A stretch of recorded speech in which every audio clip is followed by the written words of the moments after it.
Pengakuan Gondrong, pembunuh bayaran Kopda Muslimin, ternyata punya firasat bakalan ditangkap. Agus Santoso alias Gondrong, salah satu pembunuh bayaran suruhan Kopda Muslimin, memberi ancang-ancang kepada calon istrinya. Firasat itu ia rasakan saat melihat video aksi penembakannya viral di sosial media. Saat itu, setelah menyelesaikan tugasnya untuk menembak istri Kopda Muslimin, Rina Wulandari, Agus Santoso pun menerima bayaran 30 juta rupiah. Uang itu kemudian ia gunakan untuk menikah dengan istri ketiganya setelah menyelesaikan tugas sebagai pembunuh bayaran.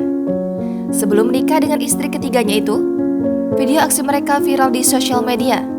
Agus Santoso pun berpesan kepada istrinya untuk tidak kaget jika nantinya dirinya ditangkap polisi. Kini, ia pun harus meninggalkan istri yang baru ia nikahinya itu untuk mempertanggungjawabkan perbuatannya di hadapan hukum. Sementara itu, otak pelaku penembakan terhadap istrinya, Kopda Muslimin, tewas usai meminum racun di rumah orang tuanya. Ia meninggal dunia di tengah pengejaran polisi atas aksinya menyuruh 4 eksekutor untuk menembakkan mati istrinya.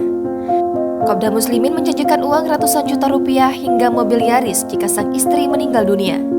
Namun rupanya, meski sudah mengeluarkan uang ratusan juta untuk 4 eksekutor, sang istri, Rini Wulandari, masih selamat. Jangan lupa subscribe, share, komen, dan like ya!